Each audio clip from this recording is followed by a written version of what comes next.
Selamat malam jemaat yang terkasih dalam Tuhan Yesus. Shalom. Ya, kita bersyukur kembali ya, kita bisa kembali mengadakan kebaktian penyegaran rohani di malam hari ini. Ya, ini adalah malam terakhir kita berada di puncak hari ini. Ya, kita bersyukur kepada Tuhan, kita masih diberikan kesehatan. Mari jemaat sekalian, saya untuk bagi berdiri. Mari kita berdoa bersama-sama ya. Saya akan memimpin di dalam doa. Ya Tuhan, kami bersyukur buat anugerah-Mu yang besar dalam hidup kami ya Tuhan.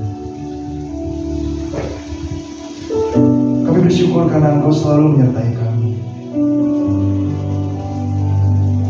Di dalam setiap langkah hidup kami, Engkau tak pernah henti intinya memegang tangan kami ya Tuhan. Kami bersyukur Engkau setia bagi kami. Engkau adalah Allah kami. Engkau Bapa yang baik bagi kami Tuhan. Malam hari ini kami mengadakan kebaktian penyegaran rohani. Engkau kiranya menolong dan menuntun kami, menyiapkan hati kami, supaya hati kami terarah pada Tuhan. Pimpin ibadah ini ya Bapa, dari awal sampai akhir. Hanya di dalam nama Tuhan Yesus kami sudah berdoa dan bersyukur. Amin. Silakan duduk kembali jemaat sekalian. Mari kita memuji Tuhan dengan lagu Saat Indah.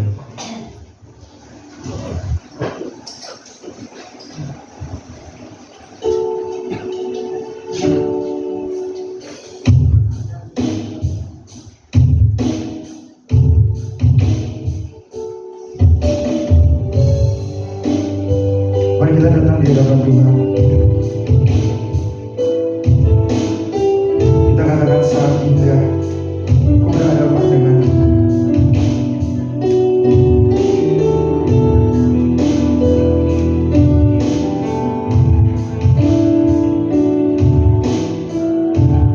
Kita katakan sama-sama saat indah.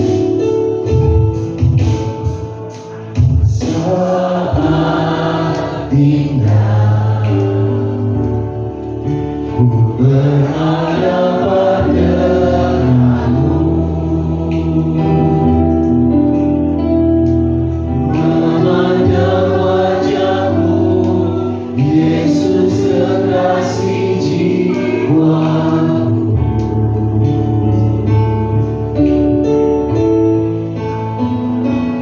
Bawa daku dalam pelukmu,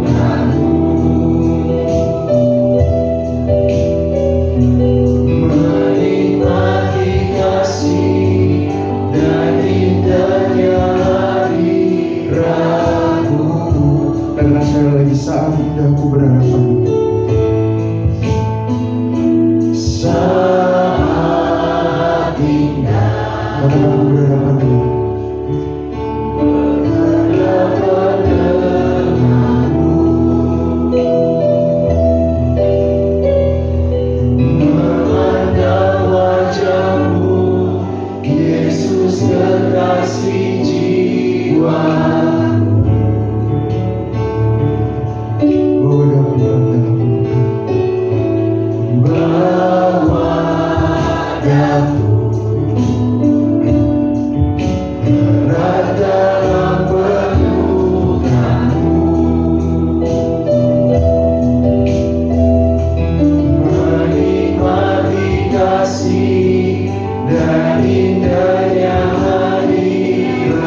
masih memainkan lagu.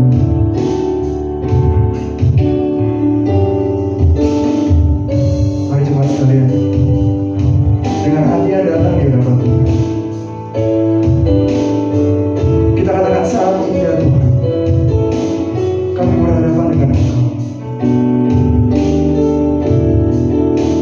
Mari kita naikkan pujian ini dengan hati yang penuh dengan rasa syukur. Dengan hati yang sungguh kita katakan saat ini. Saat ini ku berhadapan denganmu, memandang wajahmu, Yesus kekasih jiwamu.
Dengan rasa syukur,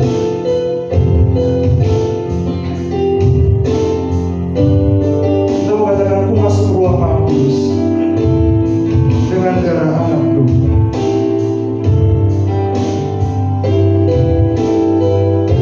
Aku masuk dengan hati tulus menyembah Yang Maha Kuasa. Kita katakan sama-sama, aku masuk ruang Maha Kudus.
sekalian, kita katakan dengan hati yang lebih lagi. Kita mengatakan, ku masuk ke ruang Maha Kudus dengan darah anak domba. Ku masuk dengan hati tulus, menyembah yang Maha Kuasa. Dengan hati yang datang di hadapan Tuhan, kita katakan kita rindu masuk di dalam hadirat Tuhan. Sama-sama katakan, ku masuk ruang Maha Kudus dengan darah anak domba. Ku masuk dengan hati tulus, menyembah yang Maha Kuasa.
Tuhan sekalian masih semangat untuk memuji Tuhan? Katakan haleluya. Haleluya. Silakan berdiri jemaat sekalian. Kita akan menyanyikan lagu segala puji syukur hanya bagi Tuhan. Yang masih semangat memuji Tuhan silakan angkat tangannya, sorakan. Haleluya. Tepuk tangan semuanya.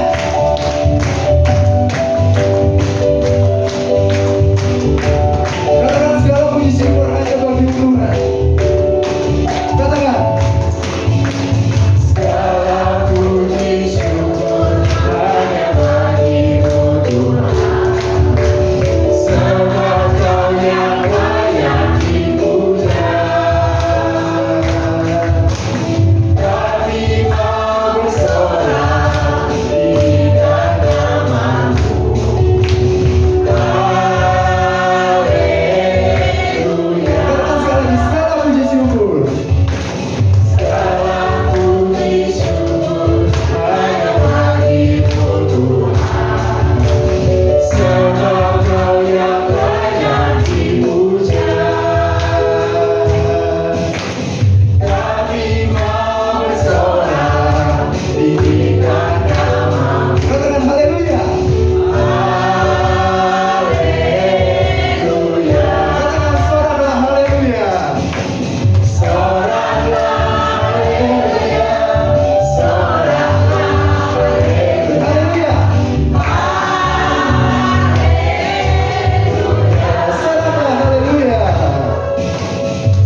kita akan memasuki firman Tuhan yang akan disampaikan oleh Pendeta Sutotan.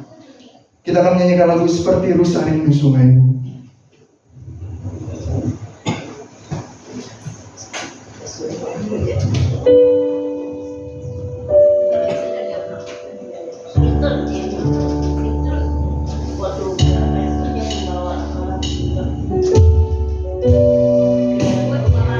Mari Bapak Ibu sekalian, dengan hati yang datang di hadapan Tuhan, lebih lagi kita katakan seperti rusa rindu sungai. Kami merindukan Engkau Tuhan.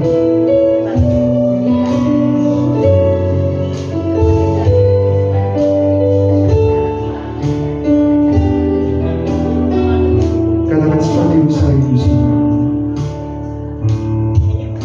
Seperti rusa rindu sungaimu, jiwamu rindu Engkau. Kaulah Tuhan asal, hatiku rindu menyembahmu. Sekali lagi, seperti rusa rindu sungai. Seperti rusa rindu sungaimu, jiwamu rindu Engkau. Kaulah Tuhan asal, hatiku rindu menyembahmu. Engkau kekuatan,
bagiku. Katakan Yesus, Yesus kau berarti bagiku.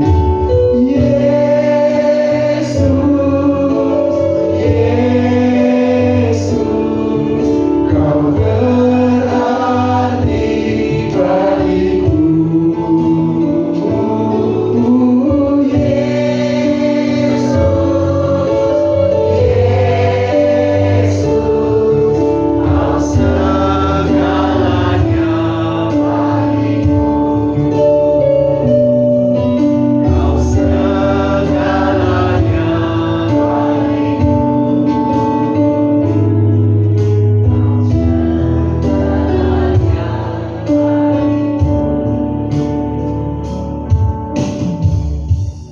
Mari kita akan masuk di dalam doa. Seperti lagu yang kami nyanyikan tadi ya Tuhan, bahwa Engkau segalanya bagi hidup kami. Kami bersyukur malam hari ini kami bisa bersama-sama hadir di tempat ini. Kami sudah meninggikan nama-Mu melalui setiap pujian kami yang menyatakan ungkapan hati kami yang terdalam kepada Tuhan. Melalui setiap syair lagu pujian yang kami naikkan, ini adalah pengagungan kami kepada Engkau yang telah menebus dosa kami. Bapa, sesaat lagi kami mau mendengar apa yang Tuhan katakan melalui pemberitaan firman. Berbicaralah kepada kami telah siap untuk mendengarkannya. Di dalam nama Tuhan Yesus kami berdoa dan bersyukur. Amin. Selamat malam semua. Masih segar? Segar. Puji Tuhan ya, semuanya segar. Kita malam hari ini akan buka Alkitab kita. Apa yang menjadi tema di dalam retreat jemaat pada saat ini adalah jadikan kami satu. Kita akan buka sama-sama Alkitab kita dari Injil Yohanes pasal 17. Injil Yohanes pasal 17 ayat yang ke-20 sampai ayat yang ke-23. Yohan Puing. Injil Yohanes pasal yang ke-17, Yohan Puing secicang ya. Or secie atau or sesancie. Injil Yohanes pasal 17 ayat 20 sampai 23. Udah dapat semua? Udah? Kalau udah dapat, kita mau baca. Saya akan baca ayat yang bernomor genap. Kemudian Bapak Ibu sekalian membaca ayat yang bernomor ganjil bergantian sampai ayat yang ke-23. Siap membacanya? Oke, kita baca bergantian. Ayat 20. Dan bukan untuk mereka ini saja aku berdoa, tetapi juga untuk orang-orang yang percaya kepadaku oleh pemberitaan mereka.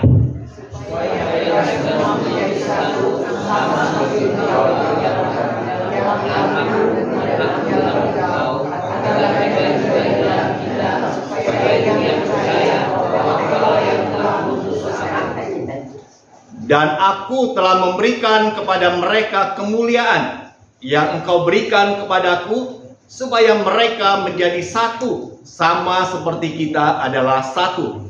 Aku di dalam mereka, mereka menjadi satu, agar dunia tahu bahwa Engkau yang telah dan bahwa Engkau mengasihi mereka sama seperti Engkau mengasihi aku. Iya, demikian firman Tuhan. Yang berbahagia kita yang membaca, merenungkan dan yang melakukan firman itu. Malam hari ini di dalam ibadah penyegaran rohani kita akan merenungkan firman Tuhan yang berbicara tentang jadikan kami satu. Kalau kita mengingat yang pernah belajar sejarah bangsa kita sendiri, Indonesia. Menurut para ahli sejarah, Indonesia dulu pernah dijajah oleh penjajah yang namanya Belanda. Masih ingat ya? Kita yang mungkin yang masih berusia sekolah, anak-anak tunas remaja, ini masih segar sekali. Saya pun yang sudah puluhan tahun belajar, saya masih ingat tuh. Jadi kata ahli sejarah menyatakan bahwa Indonesia pernah dijajah oleh Belanda selama kurang lebih 350 tahun. Lama nggak 350 tahun? Lama. Kalau dihitung generasi, wah, udah generasinya luar biasa. Itu kata ahli sejarah. Mungkin kita berpikir kembali, 350, begitu lama sekali. Kenapa bisa dijajah sekian lama oleh Belanda? Kenapa? Nah, kita ingat, taktik atau politik yang dipakai oleh Belanda untuk bisa bertahan menjajah sekian lama, ratusan tahun, dengan politiknya itu divide et impera. Masih ingat istilah itu? Mike masih ingat nggak Mike waktu belajar sejarah? Divide et impera, yaitu politik adu domba. Ya, politik adu domba. Pernah lihat nggak kita kalau ada domba yang diadu? Sebentar lagi kan besok ya, Hari Raya Kurban. Hari Raya Kurban itu banyak dijejer, domba-domba, sapi, seperti itu dijual di pinggir jalan. Nah sekarang coba kita bayangkan, kalau domba diadu, apa yang terjadi dengan domba itu? Mike pernah lihat domba diadu? Belum pernah lihat? Nanti besok kemungkinan masih ada kali dombanya ya. Nanti kita lihat. Kalau dombanya diadu, apalagi kalau dombanya itu domba jantan yang punya tanduk seperti itu, diadu, mau dia menang, mau dia kalah, pasti babak belur. Pasti dua-duanya babak belur. Nggak ada yang menangnya, wah dia wajahnya bersih seperti itu, tanpa ada luka, enggak. Mau dia menang ataupun kalah, pasti dia akan babak belur di sana. Pada saat tidak ada yang namanya kesatuan, terpecah belah, disitulah letak titik lemahnya dan akan mudah untuk dihancurkan oleh musuh. Si jahat akan senantiasa berusaha untuk menghancurkan kesatuan tersebut, mulai dari lingkup yang terkecil. Kesatuan yang terkecil itu apa? Lingkup yang terkecil, keluarga. Kita ingat, keluarga dibentuk dari dua pribadi, suami istri. Ini kesatuan yang terkecil. Dan iblis si jahat itu akan senantiasa menyerang untuk menghancurkan kesatuan ini. Caranya gimana? Banyak. Ya. Iblis mulai dulu dengan cara apa? Hancurkan kesatuan ini. Pisahkan dengan cara apa? Macam-macam. Mulai dari curiga, ya, mulai dari saling apa lagi ya?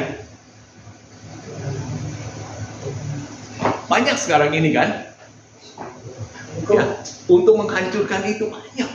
Curiga, sudah tidak lagi ada rasa saling percaya dan lain-lain. Itu menjadi satu pintu masuk untuk menghancurkan kesatuan itu. Kalau sudah tidak lagi kesatuan, apa yang terjadi dengan pasangan itu dalam keluarga? Hancur, tercerai-berai. Gereja yang tangguh adalah gereja yang dibangun atas dasar kesatuan daripada setiap jemaat itu. Nah, malam hari ini kita akan belajar bicara tentang kesatuan. Tuhan Yesus sangat menekankan pentingnya kesatuan dalam hidup orang yang percaya. Coba kita perhatikan mulai dari ayat yang ke-20, apa yang menjadi bagian dari doa yang Yesus panjatkan kepada Bapa di surga.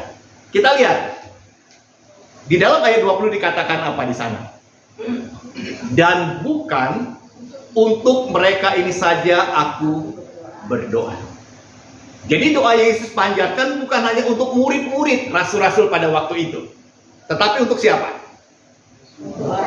Tetapi juga untuk orang-orang yang percaya kepadaku oleh pemberitaan mereka, termasuk juga kita. Kita bisa menjadi percaya karena ada yang memberitakan Injil itu kepada kita. Ya, jadi bukan hanya buat para rasul, tetapi buat setiap orang yang percaya karena pemberitaan itu sendiri. Apa yang menjadi isi doa Tuhan Yesus? Kita lihat di ayat 21-nya. Apa yang Yesus minta dalam doanya? Supaya mereka semua, enggak ada terkecuali ya, mereka semua baik para rasul maupun orang-orang percaya oleh pemberitaan mereka, dikatakan supaya mereka semua menjadi satu. Ini doa Yesus kepada Bapa di surga, supaya mereka semua menjadi satu. Kenapa bisa seperti itu? Karena Yesus melihat dari kalangan rasul-rasul yang ada, sudah mulai ada perpecahan di sana.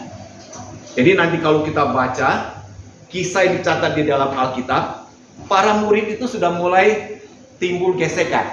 Gesekannya dalam bentuk apa? Mereka mulai memperebutkan tempat utama. Ya, mereka pernah tanya kepada Tuhan Yesus, Tuhan, nanti di kerajaan surga siapa yang menduduki tempat yang utama? Kemudian juga dua orang murid Yesus melalui orang tuanya, melalui ibunya, yaitu buat anak-anak Zebedius, tanya kepada Yesus, Tuhan, nanti kalau engkau datang sebagai raja, tolong ya, kedua anakku ini dudukan di sebelah kanan dan sebelah kirimu. Mereka berebut, cari tempat utama. Kalau udah seperti itu bisa nggak tetap bersatu? Kalau hanya sekedar dua orang ini menempati tempat utama, terus murid-murid yang lain gimana? 10 rasul yang lain. Oh nggak terima, enak banget. Kami mau duduk di sebelah mana kalau kamu sebelah kanan kiri? Nggak mau terima. Kalau sudah memikirkan tentang posisi dan kedudukan, itu sudah mulai terjadi perpecahan.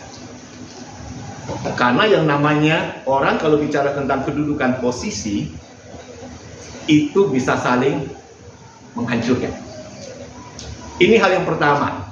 Apa yang jadi isi di dalam doa Yesus? Yesus meminta supaya mereka semua menjadi satu.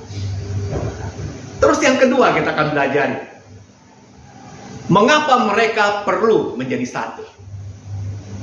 Yesus ungkapkan alasannya mengapa mereka harus menjadi satu.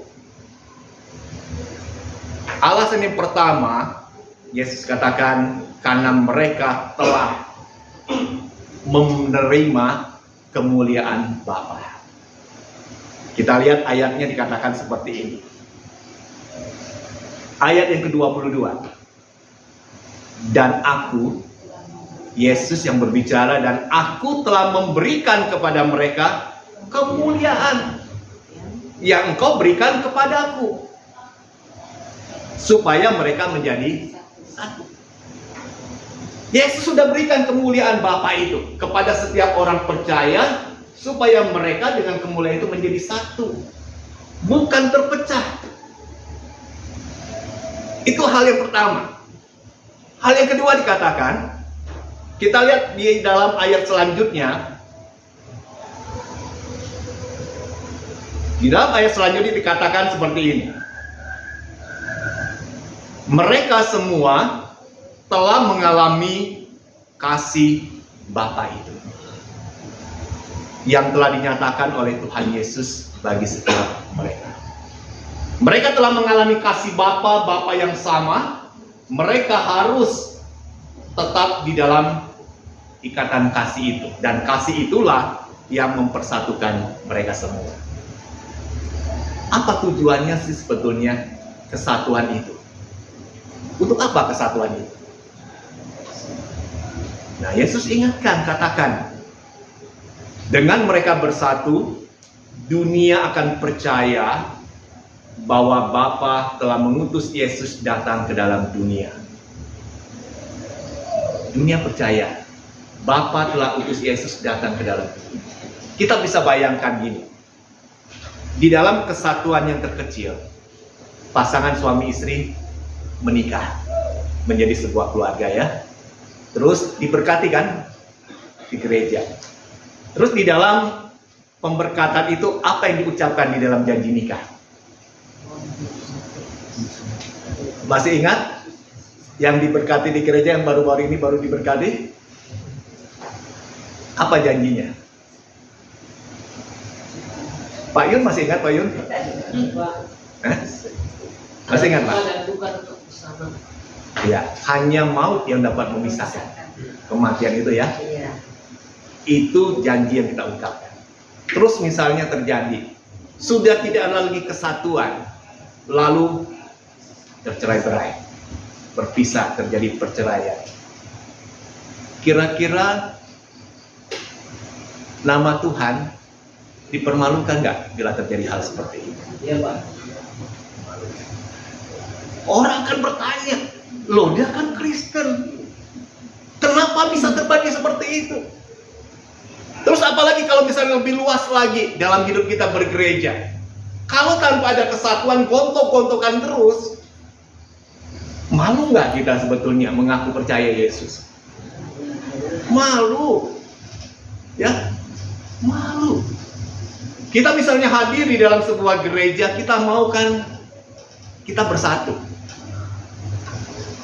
Itu kerinduan kita bersama. Tetapi ada faktor penghalang sebetulnya.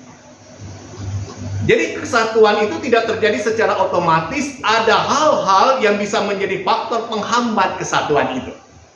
Kemarin kita berdiskusi tentang apa menjadi faktor penghambat kita bersatu. Banyak kelompok yang mengungkapkan ya faktor-faktornya. Dan di sini saya akan coba untuk memperlihatkan ada dua faktor utama. Faktor yang pertama itu adalah karena kita lebih menonjolkan keegoan pribadi kita. Ego kita ini. Kalau udah masing-masing menonjolkan keegoan pribadi masing-masing, pada akhirnya apa yang akan dilakukan terhadap orang lain yang berbeda dengan dia? Apa yang dilakukan? Saling sikut. Supaya apa? Orang ini disingkirkan, betul kan? Kita saling, pokoknya gontok-gontokan di sana. Tujuannya untuk saling menyingkirkan. Kalau udah seperti itu, yang terjadi apa pada hati kita? Hati kita sakit, betul? Kalau udah sakit, marah, dendam, kemudian apa lagi? Benci. Kalau udah seperti itu, bisa nggak terjadi yang namanya kesatuan? Orang yang menaruh dendam, kebencian tidak akan mungkin bisa mewujudkan yang namanya jadikan kami satu. Nggak akan mungkin. Dia akan selalu ingat terus kebencian itu. Dan saya pernah lihat ada satu tulisan ya, bicara tentang kebencian, menyimpan dendam. Itu diibaratkan seorang yang minum racun. Samuel pernah minum racun? Mau tanya dulu ya, pernah nggak minum racun? Kenapa nggak mau? Bahaya ya. Bahayanya buat siapa minum racun itu? Buat diri sendiri. Ingat loh. Orang yang minum racun itu bahaya buat dirinya sendiri, akan membunuh diri orang itu. Nah, gambaran orang yang menyimpan kebencian, dendam itu seperti orang yang minum racun lalu mengharapkan orang lain yang mati dengan racun itu. Dia minum racun, tapi dia berharap orang lain akan mati dengan racun itu. Bisa nggak terjadi? Nggak bisa terjadi. Yang mati siapa? Diri sendiri. Jadi jangan kita pikir kalau saya benci seseorang, saya tetap hidup, yang lain yang saya benci akan mati. Bukan, kita yang mati. Ya, kita akan mati. Mati bisa dalam pengertian bukan mati secara fisik. Secara rohani kita mati. Kita nggak akan ngalami lagi namanya damai sejahtera. Nggak akan ngalami namanya sukacita. Betul? Kalau udah benci seperti itu, nggak akan. Jadi biarlah kita boleh membereskan itu. Jangan sampai kita seperti orang yang minum racun. Kalau di sini semua ditawarin, kalau mau minum bajigur mau nggak malam ini? Mau. Minum bandrek, minum Milo, minum kopi, kita pasti mau. Kalau ditawarkan minum racun, kita tidak mau minum racunnya.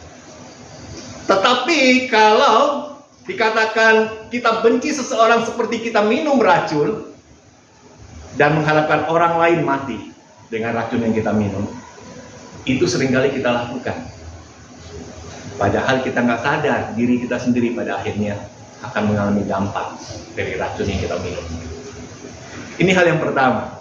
Ya, faktor penghambat untuk kita bisa mewujudkan kesatuan karena kita lebih menonjolkan keegoan pribadi kita masing-masing. Kita menganggap diri kita lah yang paling benar, paling baik, orang lain salah. Singkirkan itu. Yang kedua, kita sudah tidak lagi hidup menurut apa yang Tuhan mau kita hidupi. Dan kita maunya hidup menurut kemauan saya sendiri. Padahal firman Tuhan katakan, setiap orang yang menaruh percaya beriman kepada Kristus, dia harus hidup di dalam Kristus. Kalau dia hidup di dalam Kristus, berarti di dalam dia berperilaku dan bersikap, dia hidup untuk senantiasa menuruti apa yang Kristus mau dia hidup. Dan ini akan kelihatan sekali, seorang yang hidup di luar Kristus dengan di dalam Kristus, itu akan kelihatan ketika dia membina relasi itu. Kelihatan. Ini kita bukan bicara tentang orang ini sudah Kristen atau belum. Kalau dia masih belum percaya kepada Yesus, kita masih maklumi. Tetapi ini di dalam gereja bisa terjadi. Ya, bisa terjadi. Sehingga kenapa Kristus katakan di dalam doanya, jadikan mereka satu, itu untuk para murid dan orang-orang yang percaya. Berarti di kalangan orang percaya sendiri bisa nggak terjadi yang namanya perpecahan itu? Bisa terjadi perpecahan itu. Kenapa? Karena dalam diri orang percaya belum semuanya hidup di dalam Kristus. Bisa jadi mereka sudah Kristen, udah dibaptis, tapi tidak hidup di dalam Kristus. Jadinya dia hidupnya di luar dan dia hidup menurut kemauan dia sendiri. Dalam hidup kita bergereja, penting sekali diwujudkan kesatuan ini. Kita hari ini bisa bersama-sama menghadiri, mengikuti retreat jemaat. Ya, yang kemarin saya katakan, ini sudah sekian lama tidak pernah kita adakan. Dan baru saat ini kita adakan kembali. Dan sengaja tema yang diangkat pada retreat tahun ini adalah jadikan kami satu. Kenapa? Karena kalau kita melihat, ya apalagi setelah pasca pandemi ya, hubungan antar jemaat itu sudah mulai jauh, renggang. Kita udah 3 tahunan kurang lebih ya, nggak ketemunya lihatnya di layar TV, ya layar handphone, cuma itu doang interaksi kita. Kita nggak bisa berinteraksi secara langsung, dan itu menyebabkan relasi kita itu seperti jauh. Sudah mulai ya terserah kamu. Kalau udah kata terserah itu paling repot tuh sebetulnya.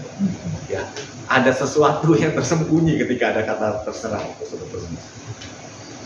Dan kita berharap dengan retreat yang kita adakan ini, kita kembali bisa dipersatukan. Hal terakhir kita akan renungkan, bagaimana cara kita untuk bisa mewujudkan kesatuan itu. Dan inilah yang akan kita usahakan bersama-sama. Saya akan memaparkan ada 2 hal mendasar untuk kita bisa mewujudkan kesatuan itu. Hal yang pertama itu, setiap pribadi milikilah kedekatan hubungan dengan Kristus, Sang Juru Selamat. Dalam lingkup terkecil, lingkup keluarga. Saya pernah mengkonseling ya, satu orang bapak yang keluarganya udah tercerai. Saya tanya, selama ini hubungan dengan Kristus seperti apa? Dia bilang, udah lama nggak ke gereja lagi. Udah berapa tahun? Terus saya tanya lagi, masih doa nggak? Ya kadang-kadang dah. Masih baca Alkitab? Hampir nggak pernah. Berarti hubungan dengan Kristusnya dekat atau jauh? jauh. Kalau dia hubungan dengan Kristus jauh, kemudian ketika dia berinteraksi, dua orang loh, suami istri loh, kalau ada masalah, larinya kemana? Udah ada konflik, dan kita harus ingat bahwa ketika kita membina kehidupan berkeluarga, berinteraksi dua pribadi ini, enggak selalu yang namanya berjalan mulus. Pasti ada krisis, konflik di dalamnya. Dan bagaimana kita mengelola konflik itu di dalam krisis dalam kehidupan kita berkeluarga. Kalau kita hidup jauh dari Tuhan, kita akan mencari pelampiasan keluar. Saya tanya kepada Bapak ini, terus gimana sekarang ini hubungannya? Waduh, katanya pusing saya dengan istri saya. Kalau ketemu dengan dia selalu maki-maki. Akhirnya saya merasa, ngapain saya ada di rumah ya? Dia jarang ada di rumah. Waktu di luar ketemu dah sama neng-neng masih muda. Ya cerita-cerita, dia bilang nyambung dengan dia. Akhirnya kecantol. Udah kecantol, apa yang terjadi? Selingkuh. Selingkuh lebih lanjut, punya anak. Akibatnya apa? Bisa. Kenapa? Karena kedekatan hubungan dengan Kristus itu. Dan kalau kita jauh dari Kristus, yang dekat dengan kita siapa? Pribadi yang menjadi musuh Kristus. Siapa musuh Kristus? Iblis yang dekat. Si jahat itu akan dekat. Dan kalau dia dekat, hancurlah kesatuan itu. Terus bagaimana ketika kita bicara dalam hidup kita berjemaat? Kalau kita memiliki relasi pribadi yang dekat dengan Kristus, kita akan beda ketika berelasi satu dengan yang lain. Kita akan beda. Kalau kita bertemu dengan saudara kita di gereja nih, kita memandang dia sebagai siapa sih sebetulnya? Saudara ya? Bukan musuh. Benar ya saudara ya? Tergantung relasi kita dengan Kristus seperti apa. Kalau kita memiliki relasi yang dekat dengan Kristus, dia sama-sama sudah diselamatkan dalam Kristus, berproses hidupnya dalam Kristus itu. Dan gak semua yang kita temukan di gereja itu seperti malaikat. Yang gak semua. Ada dia masih dalam proses dikuduskan, dibentuk oleh Kristus. Sehingga macam-macam nanti pribadi kebentukannya, ya. Kalau dia hidupnya dekat Kristus, memiliki hubungan yang dekat, dia akan proses itu cepat. Dia menghidupi firman itu. Karena kan firman Tuhan udah jelas ya, katakan ya. Apa yang diperintahkan oleh firman Tuhan? Mengasihi kan? Ya. Terus boleh diajarkan nggak? Kalau ada orang nyakitinmu, dendamlah dengan dia. Nggak usah ampuni dia, ya. Ya. Petrus pun pernah tanya kepada Yesus ya, Tuhan, kalau ada orang yang berbuat dosa kepadaku, dia minta ampun kepadaku, sampai berapa kali aku harus ampuni dia?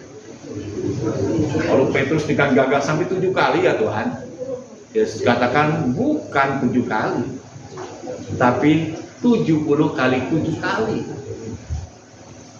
Artinya apa pengampunan kita? Tidak terbatas. Kenapa kita menghadapi orang-orang yang mantan pendosa? Yang sama-sama kita berproses selama kita hidup. Selesainya kapan berproses itu? Waktu sudah diwisuda dengan gelar 3 huruf. ALN, almarhum, selesai. Selama kita masih diberikan napas hidup, kita masih berproses bersama-sama. Ya, dia masih dibentuk oleh Tuhan. Terus gimana kita bersikap kalau kita memiliki kedekatan hubungan dengan Kristus? Doakan dia. Doakan dia. Ya. Biar Tuhan yang berproses, beranugerah untuk mengubah dia. Ini pertama ya. Yang kedua, bagaimana cara kita bisa mewujudkan kesatuan? Setiap pribadi belajar hidup di dalam kerendahan hati. Belajar hidup dalam kerendahan hati. Dan juga belajar untuk lebih mendahulukan kepentingan orang lain dibandingkan kepentingan sendiri. Kita seringkali begitu sulit ya untuk merendahkan hati, betul? Sulit. Apalagi kalau kita memiliki misalnya status yang lebih tinggi. Seperti kemarin dalam diskusi, kenapa sih di dalam keluarga seringkali bisa terjadi nggak ada kesatuan, perceraian misalnya gitu. Salah satu ungkapannya karena merasa dirinya lebih.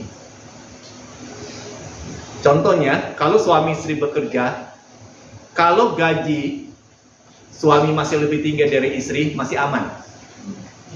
Ya, masih aman. Kalau masih sama-sama besarnya gaji itu masih aman. Tapi kalau gaji istrinya sudah lebih tinggi, 3 kali lipat dari suami, wah udah. Tuh. Suaminya bisa dipandang rendah oleh istrinya. Dia udah nggak mau lagi merendahkan hati. Dia menonjolkan diri, jadi dianggap suaminya di bawah dia. Nah, dalam gereja sama. Ya, dalam gereja sama. Ketika kita misalnya memiliki status yang lebih tinggi, jangan kita anggap, wah semua orang harus hormati saya dah. Kita belajar untuk merendahkan hati satu dengan yang lain. Dan belajar untuk mengedepankan kepentingan orang lain, kepentingan bersama. Nah tadi sebelum ibadah dimulai, saya akan memberikan kepada setiap jemaat itu satu tusuk sate. Ya dia, tusuk sate ini saya sengaja beli yang punya merek. Jadi bukan yang murahan punya. Mereknya itu cukup terkenal, itu adalah merek Panda. Jadi Panda itu bagus tusuk satenya. Jadi kalau kita lihat ini kan halus ya, dan juga keras. Semua dapat ini? Dapat ya? Ini yang terbaik tusuk satenya. Di sini saya lihat ada di berbagai jenjang usia. Ada yang masih anak tunas remaja, ada yang sudah lansia. Sekarang kita lihat kekuatan daripada tusuk sate ini. Ini gambaran setiap pribadi kita. Kita sehebat apapun, punya ilmu setinggi apapun, status sosial kita tinggi, kekayaan kita banyak, kita ibaratnya seperti ini. Sekarang coba, masing-masing tolong patahkan lidi tusuk sate ini. Gampang. Coba lihat, mulai dari anak tunas remaja, Mike dulu, mau lihat. Gampang patah. Wah, gampang banget kata Mike, kecil gitu, patahin gampang. Yang paling usia lanjut, lansia. Siapa di sini paling lansia? Coba yang paling ya Ibu Sunarti. Mas Sunarti. Umurnya berapa tahun ini? 40. Oke. Ini tenaganya masih kuat, Pak.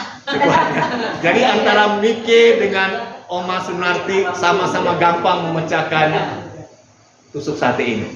Ya, gampang.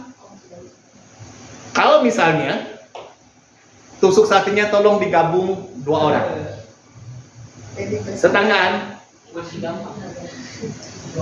Tetanggaan. Tolong digabung. Kita lihat kalau tadi anak tunas remaja laki-laki, Mike yang mematahkan 1 tusuk sate, gampang. Sekarang yang anak remaja putri. Mana ya? Olik meyakinkan banget ini. Ya. Badannya besar tinggi, meyakinkan. Coba kita lihat dia mematahkan 2 tusuk sate. Lin, coba Lin, praktek Lin. Tunjukkan Lin kekuatanmu. Bisa. Boleh diangkat 2 tusuk sate, dipatahkan bisa? 3 ya? Wah, ini lebih tambah 1 lagi. 3, coba Lin, lihat Lin. Gampang nggak Lin dipatahkan? Coba bisa buktikan? Iya. Wow. 3 masih bisa. Kita tes untuk lansianya. Kalau tadi seorang ibu, sekarang seorang bapak. Jangan kalah. Tadi anak rumah remaja katakan nggak mau 2, 3 tusuk sate. Silakan gabung 3 tusuk sate. Di sini kita mau lihat Bapak Surya. Pak Surya akan mematahkan 3 tusuk sate. Silakan. 3.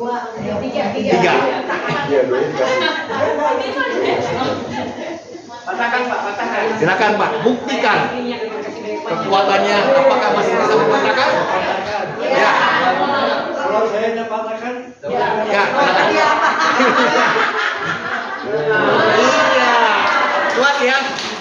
3 tusuk sate dipatahkan. Oke. Nah, sekarang coba kita tunjuk satu orang anak remaja yang kita anggap wah ini kuat, kekar badannya untuk mematahkan tusuk sate. Saya punya tusuk sate ini. Tusuk plastik Pak.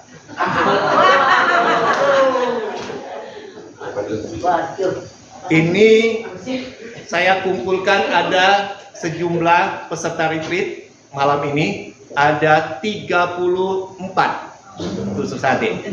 Sekarang pilih anak tunas remaja yang kita lihat kekar badannya untuk mematahkan. Siapa?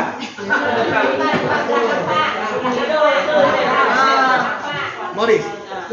Oh, Morris kita simpan dulu nanti. Samuel. Oke, Samuel silakan. Ke sini Samuel sebentar. Ke depan sini. Kita lihat ya, Samuel ini besar tinggi badannya. Dia masih muda. Samuel ada 34 tusuk sate. Silakan Samuel pegang dan tolong patahkan 34 tusuk sate itu. Yang tadi dikit. Masih bisa 34. Masih kuat. Terima kasih. 34 tusuk sate masih bisa dipatahkan. Oke, kita tes lagi. Saya punya ada 100 tusuk sate. Kita panggil seorang laki-laki gagah perkasa. Ya, kita dahulukan dulu Diaken Rudi. Diaken Rudi silakan maju ke depan. Karena tadi dia udah siap dulu, udah makan malamnya mantap. kalau piring, Pak Rudi, ini ada 100 tusuk sate. Nanti dulu, sabar dulu. Kita mau lihat apakah dia mampu untuk mematahkan 100 tusuk sate. Silakan.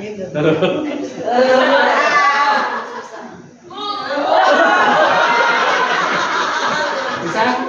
Nggak bisa. Pura-pura Pak Rudi Pak. Kau masuk Paula, masih bisa. Ini Pak Rudi loh, masih muda loh. Sekarang kita minta yang wanitanya. Siapa di sini dari jemaat yang hadir di tempat ini dikenal sebagai wanita perkasa? Siapa? Ibu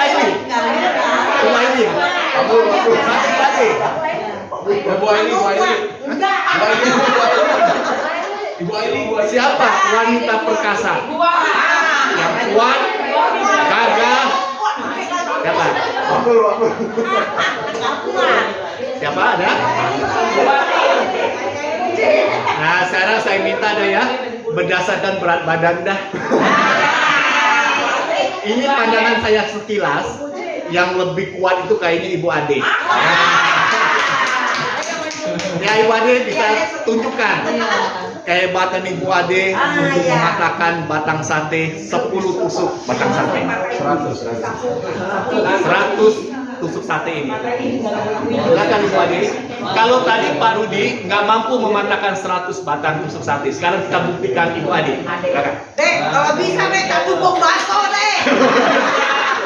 Oke, 1, 2, 3.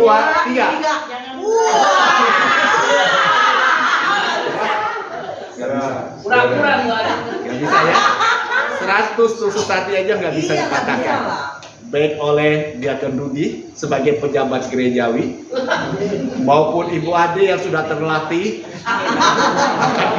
Dia terlatih. Nah, sekarang saya mau tambahkan lagi. Ini hampir 2 kali lipat dari yang tadi. Kita 200 tusuk sate digabung jadi satu. Kita panggil yang gagah perkasa, anak muda. Siapa yang mau diutus mematahkan ini? Siapa? Morris. Oke, Morris, silakan Morris, tunjukkan keperkasaanmu.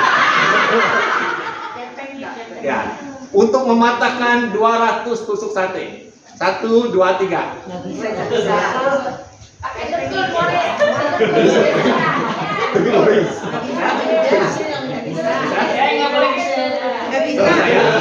Kalau nggak bisa sendiri minta bantu Anda. 2 orang bantuin. 1 orang. Gary sama Morris. Kalian? 1, 2, 3.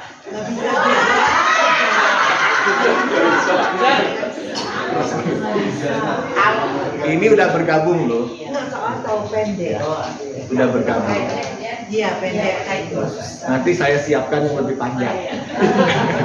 Ya, saya sebetulnya mau ambil sapu lidi yang cukup panjang, tapi kesulitan untuk bawanya. Jadi saya bawanya tusuk sate aja. Nah, dari peragaan ini seperti ini.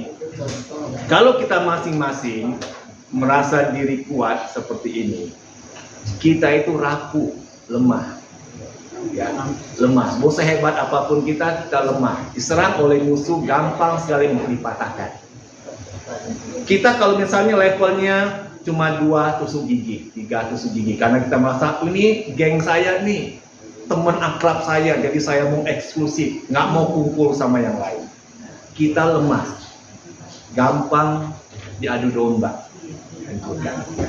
Tapi kalau kita seperti lidi ini, ratusan bersatu, kita kuat dan kokoh. Ya, musuh mau mematahkan, menyerang kita, kita tidak dapat dipatahkan. Ya. Nah, apa sebetulnya yang mengikat kita bisa seperti ini? Ada ini, pernikahan. Dan kesatuan kita itu diikat oleh kasih Kristus. Kita hidupi kasih itu, dan kita akan kokoh untuk bisa bersatu. Jadi biarlah melalui KPR malam hari ini, kita kan sebentar lagi besok akan kembali lagi. Kembali ke rumah kita, kembali kita akan beribadah di gereja, baik di Kelapa Gading, di Villa Melatima, ataupun yang kembali ke gereja asal di Bandung. Kita akan kembali kepada komunitas kita. Dan kita berharap ketika kita kembali, kita mau mewujudkan, jadikan kami satu. Ya, dalam keluarga demikian, dalam jemaat demikian. Biarlah melalui firman Tuhan malam ini boleh membuat kita menyadari pentingnya kesatuan. Amin. Firman Tuhan, kita mau mengambil waktu teduh sesaat. Kita akan berdoa. Biarlah apa yang kita boleh dengar melalui pemberitaan firman Tuhan malam hari ini boleh menyadarkan kita pentingnya untuk kita hidup dalam kesatuan. Tuhan, kami bersyukur di malam terakhir kami ada di tempat ini. Kami boleh diingatkan kembali pentingnya kami untuk hidup dalam kesatuan. Biarlah setiap pribadi kami, jangan kami menganggap bahwa diri kami begitu tangguh dan hebat. Ataupun ketika kami ada di dalam kelompok kami, di dalam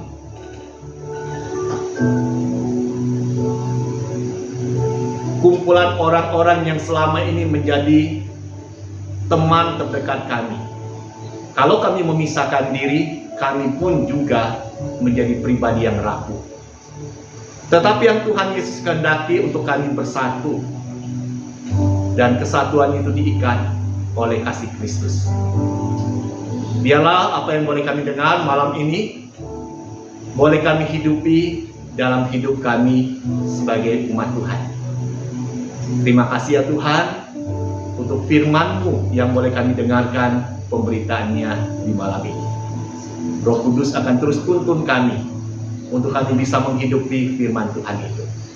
Di dalam nama Tuhan Yesus kami berdoa dan mengucap syukur. Amin.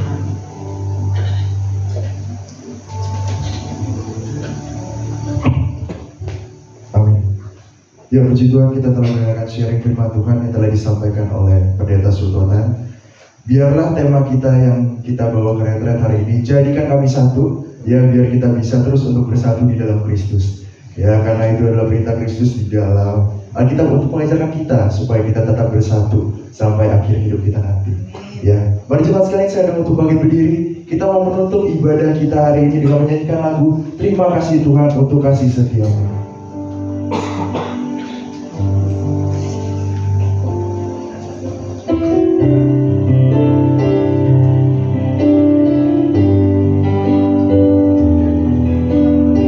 Terima kasih Tuhan untuk kasih setiamu. Katakan sama-sama. Terima kasih Tuhan untuk kasih setiamu yang ku alami dalam hidupku. Terima kasih Yesus untuk kebaikanmu sepanjang hidupku. Katakan sekali lagi, terima kasih Tuhan. Terima kasih Tuhan untuk kasih setiamu yang ku alami dalam hidupku. Terima kasih Yesus untuk kebaikanmu sepanjang hidupku. Terima kasih Yesusku. Terima kasih Yesusku. Wah, anugerah yang Kau beri hari ini, Tuhan adakan syukur bagimu. Terima kasih Yesusku. Terima kasih Yesusku. Wah, anugerah yang Kau beri hari ini, Tuhan adakan syukur bagimu, syukur bagimu, syukur bagimu, syukur bagimu, syukur bagimu. Doa penutup minta Pendeta Sultonan kembali untuk berdoa. Ya, mari kita akan menutup ibadah kita malam ini. Bapa, terima kasih kami boleh mengikuti kebaktian penyegaran rohani malam ini. Biarlah apa yang boleh kami terima itu boleh menjadi berkat bagi hidup kami, dan kami menghidupi itu dalam realita hidup kami sehari demi sehari. Dan kami mengarahkan hati kami untuk menerima berkat Tuhan.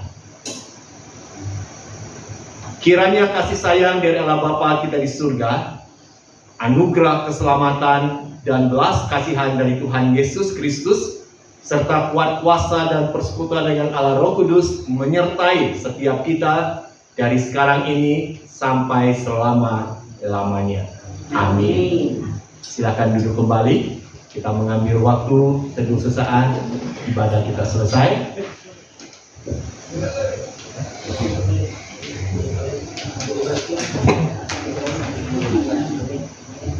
Ya, saya akan mengumumkan. Jadi setelah ini kita akan istirahat sebentar ya. Di luar kan udah berhenti kayaknya hujan. Nggak tahu masih gerimis nggak ya? Masih gerimis ya? Masih gerimis, oke. Kalau gitu ya kita bolehlah minum bandrek, minum bajigur, minum apa, jangan minum racun. Nggak boleh. Ya, minum. Kita di sekeliling nanti kalau misalnya mau dinyalakan, nyalakan aja sebetulnya. Kan kita udah beli juga kan, udah pesen ya. Belum beli? Kalau misalnya hujan dari bapak. Oh gitu ya, udah kalau gitu ya. Kita lihat kalau memang masih rintik-rintik, Udah kita ngumpul aja di sini ngobrol-ngobrol seperti itu ya. Jadi kita bisa ya sharing pengalaman hidup sambil minum, makan snack di ruangan tadi itu ya di depan. Ya, ada berita sukacita buat kita. Menjelang tidur malam ada sosis bakar katanya.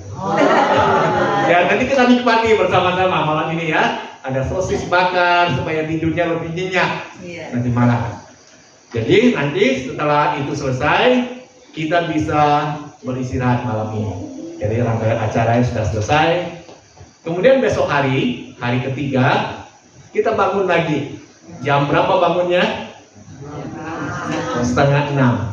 Terlalu pagi nggak 5:30 itu? Enggak, kan udah mau pulang, pasti bangun. Oke, ya. 5:30 kita bangun pagi, kita mau saat teduh dulu sampai jam 6 pagi.